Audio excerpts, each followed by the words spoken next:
بسم الله الرحمن الرحيم اقرأ باسم ربك الذي خلق خلق الإنسان من علق. Ассаляму алейкум ва рахматуллахи ва баракатух. Уважаемые братья и сестры, мы продолжаем свои уроки по толкованию Корана. Пускай Аллах Субхану даст нам возможность понять Коран целиком, иншаллах, воплотить его в жизнь, чтобы, как говорила Айша радиллаху анха, описывая посланника Аллаха, саллаллаху алейхи ва саллям, что он является живым Кораном, чтобы, иншаллах, мы тоже были живым Кораном. Сегодня, иншаллах, мы начинаем толкование суры Аль-Бакара, что в переводе означает корова. В этой суре, иншаллах, будем описывать полностью положение верующих, положение неверующих, положение лицемеров. Также в этой суре описывается веление Всевышнего Аллаха Субхану касаемо намаза, заката и некоторые другие веления в исламе. Первые 5 аятов суры Аль-Бакара. Сура Аль-Бакара состоит из 286 аятов. Буквально перевод. А'уду биллахи минаш шайтанир раджим. Бисмиллахир рахманир рахим. Алиф лам мим. Алиф лам мим. 3 буквы.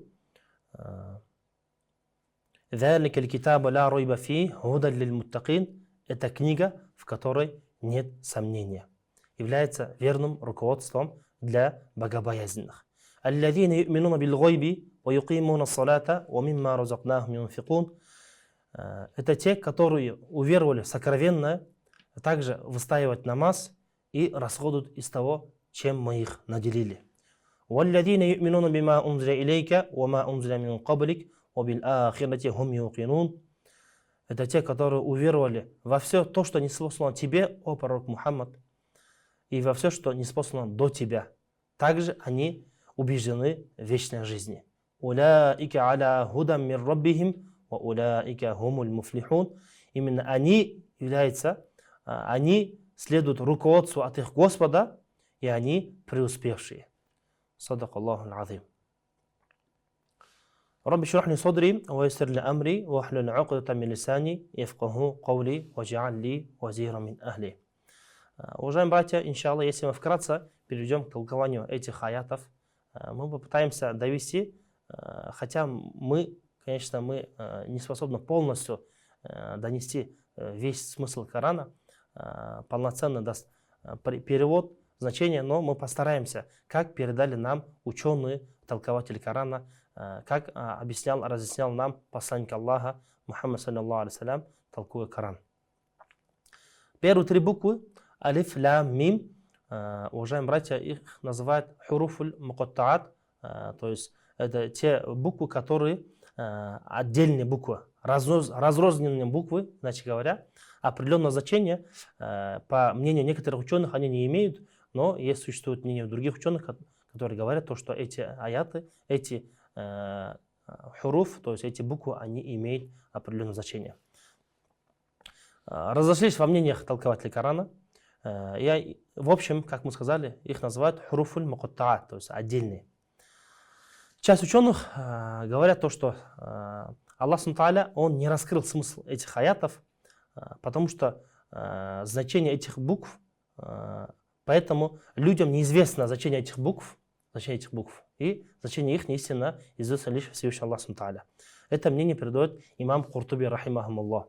Некоторые ученые попытались растолковать каждую букву отдельно, и они решили, что это название суры, то есть алиф лам мим, а также другие, они обозначают что значение эти 3 буквы алиф лам мим это обозначение первых букв имен и атрибутов Всевышнего Аллаха Субхану.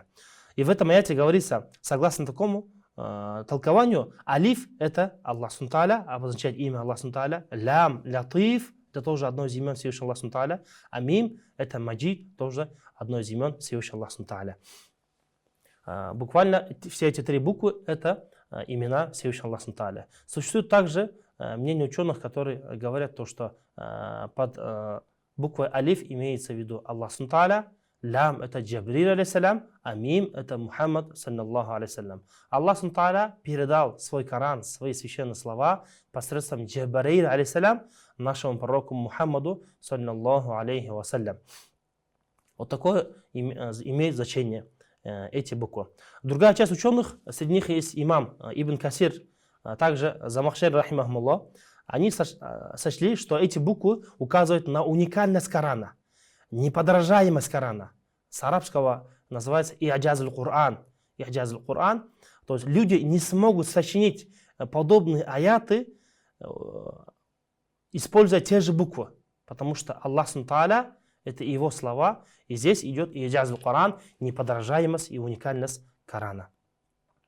Иными словами, Коран, который в наших руках, состоит из тех же букв, которые используют люди. Поэтому во всех сурах, которые начинаются с хуруф мукаттаат, то есть алиф, лям, мим, есть также другие суры, которые начинаются алиф, лям, ро, алиф, лям, мим, сод, да? И так далее, уважаемые братья и сестры. После этих аятов затем идут аяты, в которых говорится, что Коран, он ниспослан от Аллаха Субхану. То есть Аллах Субхану после этих букв, хуруф мукаттаат, он описывает то, что эти аяты ниспосланы от Аллаха Субхану. И здесь вот как раз же после этих аятов, второй аят сура Аль-Бакара начинается «Заликаль китабу ля ройба фих». Это книга, Коран, в которой нет сомнения. Гуда лиль муттакин является верным руководством для богобоязненных. Тафсир этого аята, Коран, который ниспослан тебе, о Мухаммад, саллаллаху алейхи ва саллям, является верным руководством. Это истинная книга от Аллаха Субхану, относительно которой нет ни малейшего сомнения. И это божественное откровение для тех, кто размышляет, анализирует и способен преодолеть свои страсти, перестав следовать ложным верованиям своих предков. В общем, толкование вкратце. И этот Коран руководство для всего человечества. Но прислушаться к наставлениям Корана, подчиниться его повелениям, соблюдать его запреты сможет только истинно богобоязненный человек. Ат-таква. То есть тот человек, который страшится перед Аллахом Тааля, боясь его наказания Всевышнего Аллаха Тааля, выполняет обязательные веления Всевышнего Аллаха Тааля и избегает от всего запретного. Вот именно этот человек, такой человек, он является муттакин. Вкратце приведем, уважаемые братья, понятие ат-таква, то есть богобоязненность. Ибн Аббас радиллаху анхума говорит, что богобоязненные в этом аяте, который говорится, муттакин, это в первую очередь те люди, которые отстраняются от многобожия, ширк. То есть существует также мнение под словом муттакин, богобоязненный, имеется в виду, мнение это принадлежит Хасан аль-Басри, который говорил, что это те люди, которые отстраняются от всего недозволенного, то есть от спиртного, от харамного, от зина, прелюбодеяния, от лжи и так далее. Все, что Аллах запретил в Коране и посланник Аллаха саллаллаху алейхи ва саллям в своих хадисах, человек, который отстраняется от этого всего, вот именно он является муттакин, то есть богобоязненный. Ати Асади рахмахуллаху передает, что посланник Аллаха саллаллаху алейхи ва саллям сказал: «Ла яблугу абду айякуна миналь муттакин хатта яда ма ла ба'са бихи хидран мимма бихи ба'сун». Здесь хадис передается от посланника Аллаха саллаллаху алейхи ва саллям, то, что раб не станет полностью богобоязненным, истинным богобоязненным, пока не оставит то, в чем нет запрета, страшась из страха совершить запретное. Вот такое, уважаемые братья. Иначе говоря, то есть иногда вот степень богобоязненности, это самое наивысшее, оставить и дозволенную вещь, ради чего? Страшась от запретного. Чтобы посредством этой вещи человек не совершил запретную вещь. Это третья степень. И в общем, если так мы проанализируем, уважаемые братья и сестры, здесь три степени богобоязненности. Как описывают ученые в своих тафсирах. Это первое, ат-таква ам. Это то есть общая богобоязненность. Когда человек отстраняется от чего? От предавания Аллаху сотоварища, от ширка. Как говорится в аяте: «Инна Аллаха ла ягфиру ай юшрика бихи, ва ягфиру ма дуна залика лиман яша». Поистине Аллах Тааля, Он не прощает, когда ему предаются товарищи, но прощает иные грехи, кому пожелает. Этот аят повторяется в Коране в нескольких местах. И в этих аятах, уважаемые братья и сестры, говорится о том, что самая основная богобоязненность – это отстранение от ширка, многобожия. Вторая степень – это ат-такватуль хас. Здесь говорится то, что человек должен отстраниться от и запретного тоже. То есть от ширка тоже и от запретного. То есть все, что Аллах запретил, от этого всего человек должен отстраниться. Это вторая степень богобоязни. И третья, наивысшая, ахосуль ахвас, степень богобоязни, когда человек отстраняется даже от некоторых дозволенных вещей, страшась не совершить запретное, чтобы не приступить к границе дозволенного. Отстранение от некоторых дозволенных вещей и страха совершить запретное. Поэтому, иншаллах, если мы в числе первых двух, хотя бы, чтобы, уважаемые братья, это хорошо. Некоторые приближенные к Аллаху люди, аулия салихин, они являются и, то есть, придерживаются третью степень богобоязненности тоже. Слово ат-таква, богобоязненность в Коране, она описывается несколькими значениями. Приведем несколько примеров. Первое, она имеет значение иман. Здесь приводится аят Всевышнего Аллаха Тааля: «Фаанзар Аллаху сакинатаху аля расулихи ва аля муминин ва альзамахум калимат таква». Аллах низвел на свое посланника и верующих покой и обязал их слова богобоязненности. Иначе говоря, слова шахада. Это слова свидетельства. Ашхаду ан ла илляха илляллах ва ашхаду анна Мухаммадан абдуху расулюху. Я свидетельствую, что нет Бога достойного для поклонения, кроме Аллаха, и что пророк Мухаммад раб его и посланник. Здесь слово таква, калимат ат-таква, она под значением вера и иман, то есть которую уверовали. Второе значение, которое приводится в Коране, также под значением покаяния. Здесь приводится аят: «Валяу анна ахляль кура аману ваттакау». Если бы жители селений уверовали и остерегались бы, то есть остерегались бы от совершения грехов, то есть покаялись бы. Здесь слово ат-таква имеет значение покаяния. И третье – это значение покорности. В следующем аяте Аллах Субтитры говорит: «Ан анзиру аннаху ла иляха илля ана фаттакун». Предупреждайте, остерегайте свои народы наказанием за неверие и говорите им, что нет никого достойного для поклонения, кроме меня, то есть кроме Аллаха Субтитры. Остерегайте же меня, фаттакун, остерегайте же меня, страшитесь моего наказания, то есть будьте покорны мне. Здесь имеет значение покорность. И еще одно значение – это отказ от грехов, таква. В следующем аяте говорится: «Ва'туль буюта мин абуабиха ваттакуллаха». Входите же в дома через двери и бойтесь Аллаха, то есть перестаньте грешить. Здесь слово таква имеет значение, чтобы человек отказался от грехов. Это значение. И самое последнее, пятое значение, которое приводится в Коране, это ихлас, то есть искренность. Приводится аят: «Залика ва ман ю'аззим ша'аир Аллахи фа иннаха мин такваль кулуб». Все так, таким образом. А кто почитает важное знамение Аллаха Тааля, то это от богобоязненности в сердце, то есть от искренности в своих деяниях.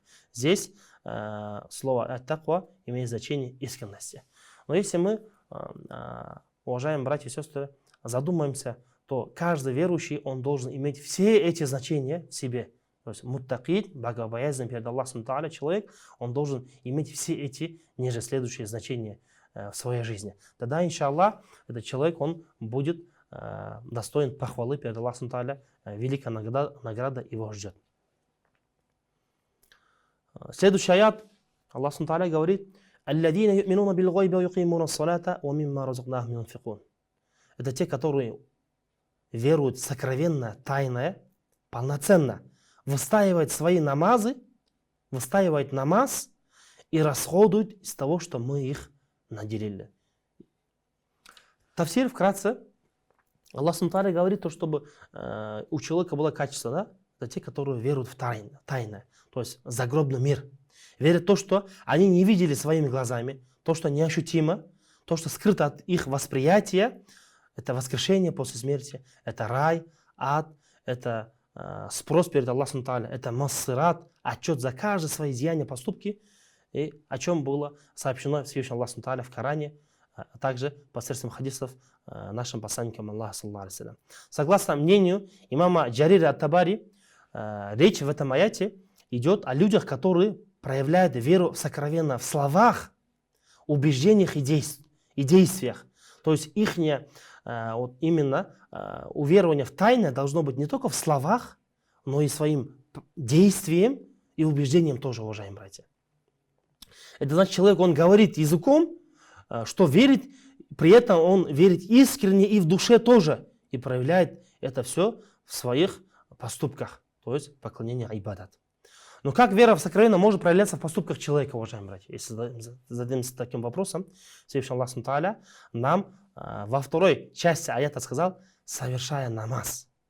То есть они веруют в сокровенное, и как это они доказывают? Они совершают намаз. Поэтому намаз после имана, уважаемые братья и сестры, это самое высшее наставление Всевышнего Аллаха Тааля. Самое первое наставление Всевышнего Аллаха Тааля.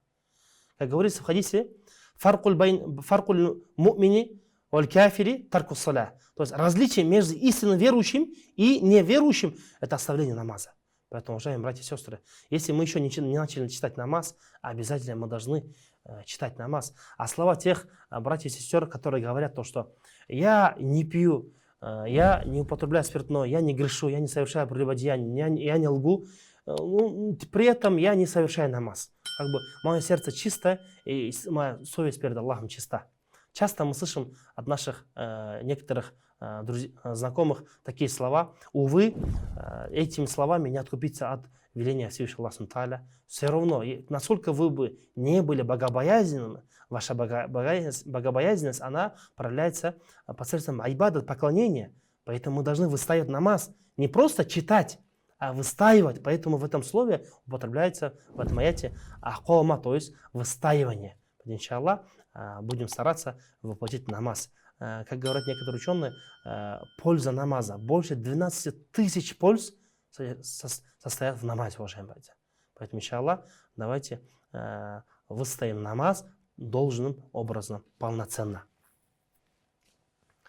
Как мы сказали, да, глагол акома, то есть юкимуна саля, это выстаивание. Не просто читать, а выстоять надлежащим, наилучшим образом. И также соблюдая, да, все действительности намаза, то есть это омовение, это гусул, это устранение от наджасата, сокрытие аурата, время намаза и так далее. То есть все аспекты, уважаемые братья, намаза. Полноценно выполняя все обязательные и желательные действия намаза, размышляя над величием Аллаха с трепетом в сердце от страха перед Всевышним Аллахом Тааля. Если мы посмотрим в общем, то что намаз, он содержит в себе восславление Аллаха Тааля. Дуа, чтение, мольба. Это чтение Корана также. И также пост, потому что человек, который читает намаз, он не ест и не пьет во время намаза. То есть сколько поклонений внутри себя содержит намаз. И если человек пятикратно, 5 раз в день выстаивает намаз, соблюдая все эти нормы, машаллах, он непременно приблизится к Аллаху Тааля.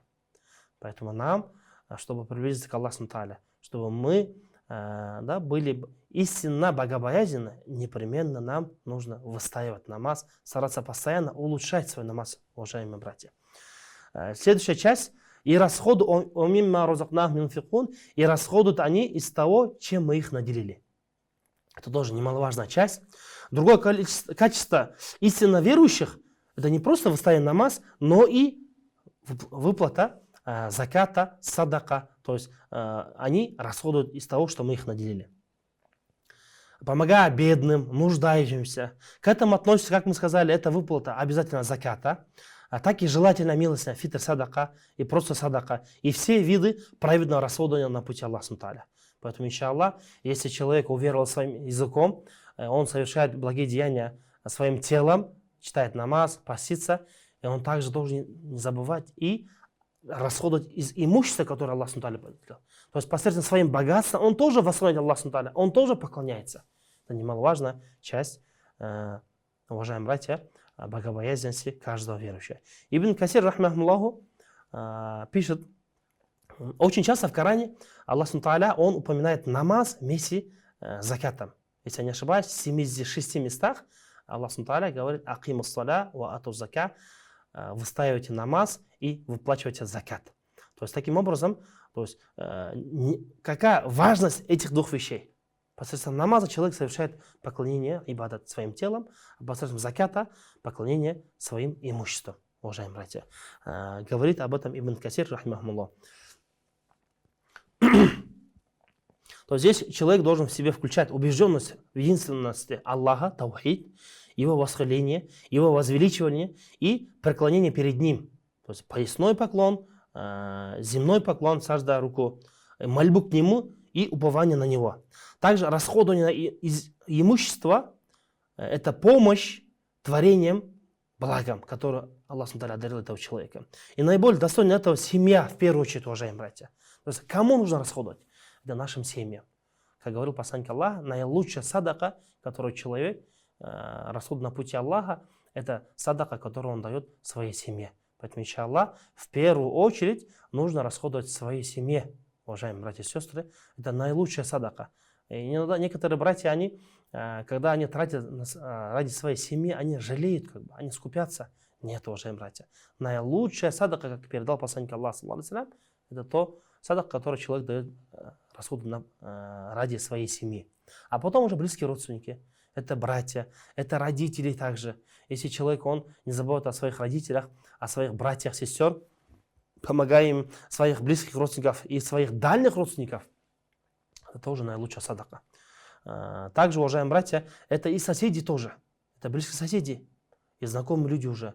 Посланник Аллаха в своем хадисе сказал то, что Аусони Джабраиль, алейхиссалям, он снова и снова наставлял меня совершать благое, делать добро своим соседям, то, что я посчитал. Возможно, мои соседи, они станут, уважаемые братья, возможно, они станут моими, тот человек, который получает наследство. Они могут стать моими наследниками. Вот настолько нужно совершать тоже, то есть относиться хорошо к своим соседям. И это о чем говорит? О том, чтобы, когда человек расходует на пути Аллаха Тааля, он в первую очередь своей семье, своим близким, родственникам, близким, дальним тоже, и не забывал о своих соседях. А потом уже другим людям. Непременно, когда мы раздаем фитр садака, когда мы даем обычно садака, вот с этих людей и нужно начать, иншаллах. А что же касается обязательно заката, это отдельная тема, конечно. Закат выплачивается один раз в году, 1/40 часть, либо 2,5% от всего имущества, оборота, который человек имеет. И у него есть определенный, конечно, нисаб, то есть самая минимальная ступень.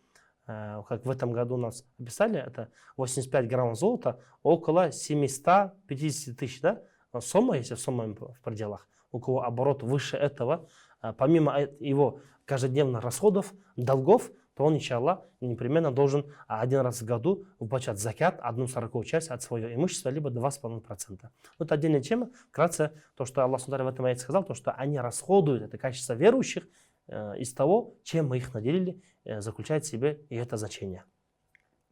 Поклонением телом – это закат с физического здоровья. А помощь бедным и нуждающимся – закат с имущества.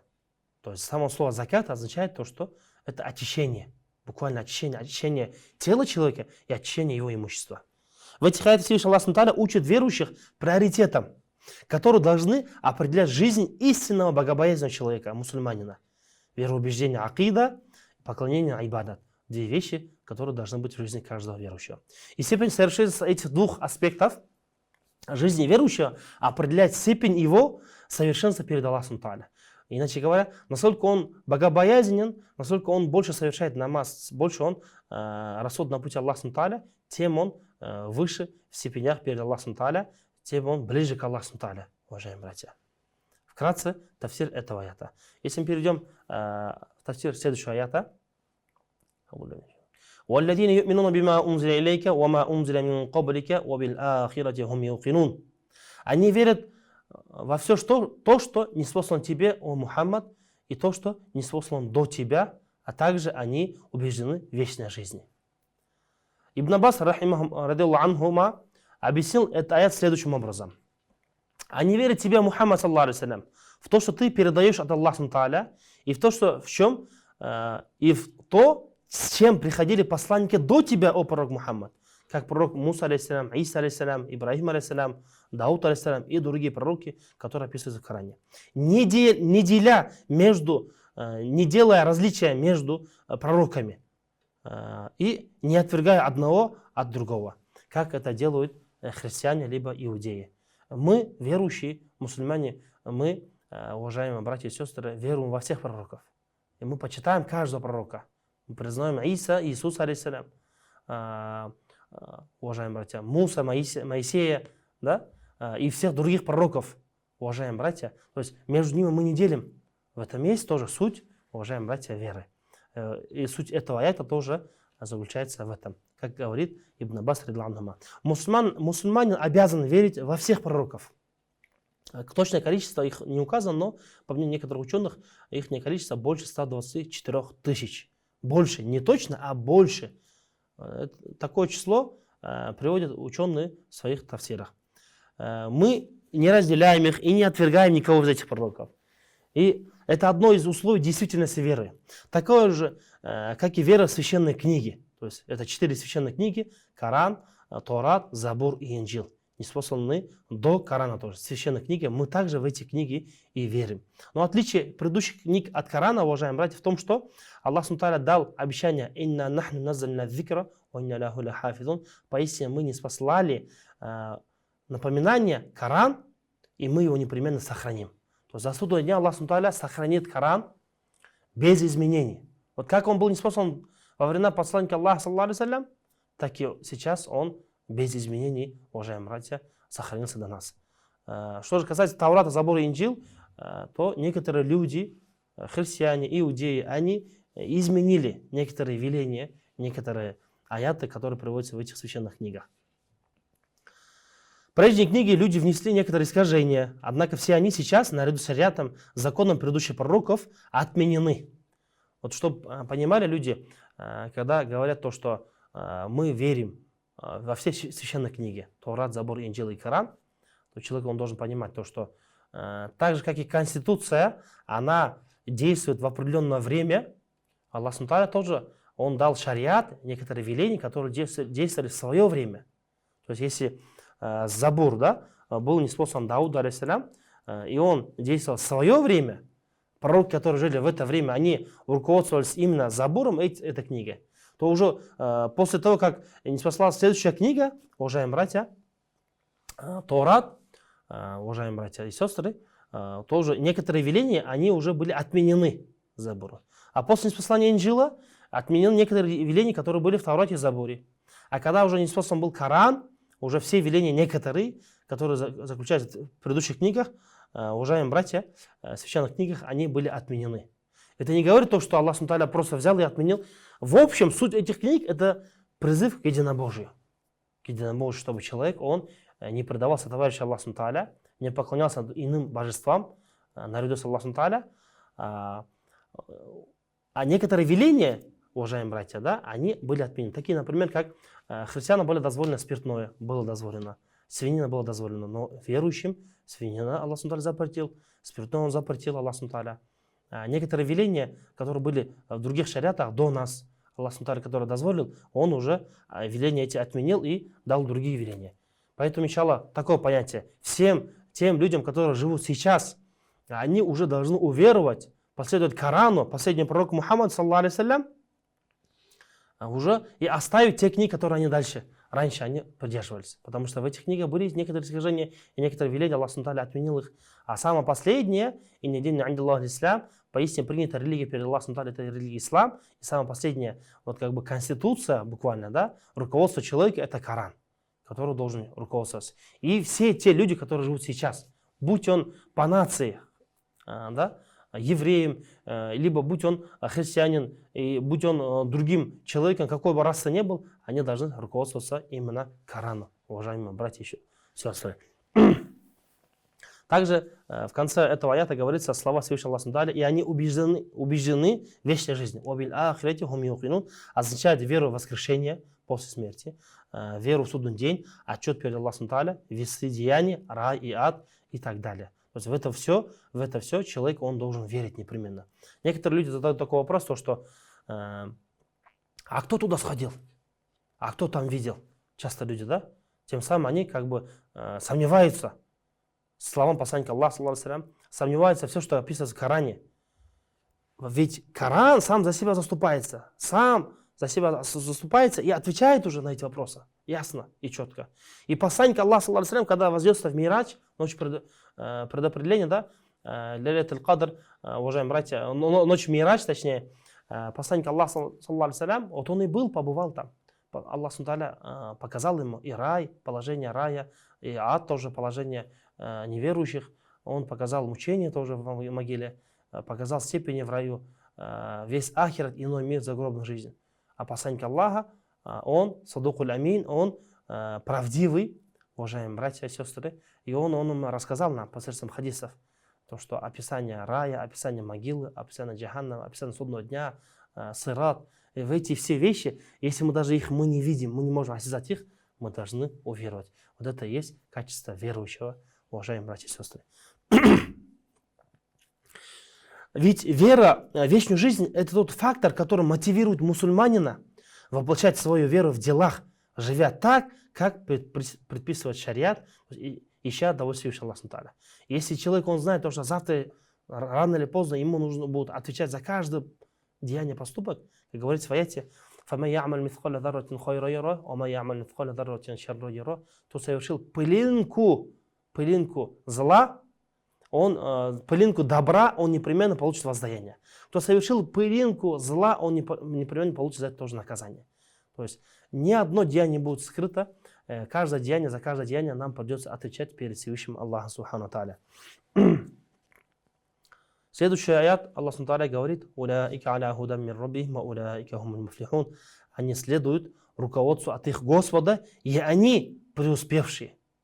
Аллах Субхану Тааля здесь описал качество верующих в общем, и в итоге, что их ждет?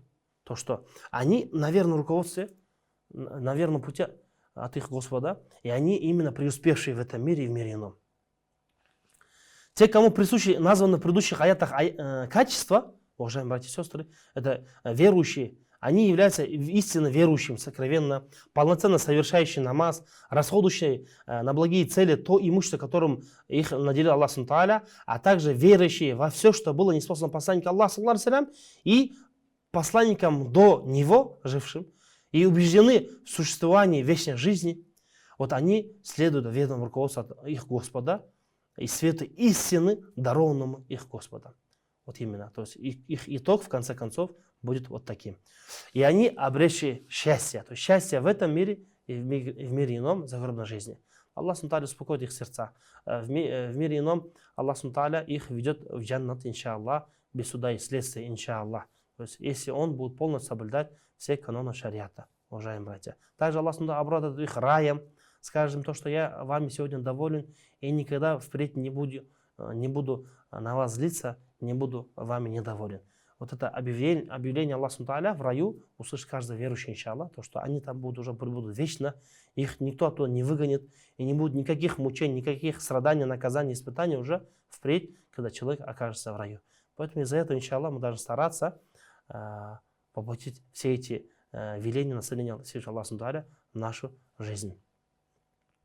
На этом, иншаллах, уважаемые братья, мы заканчиваем свой урок. Вкратце, в этих аятах Аллах Субхану Тааля описал нам положение истинного верующего. Какое он должно быть, что он должен делать, во что он должен уверовать, какие деяния должен совершать, из чего он должен расходовать, и каков будет их итог, иншаллах.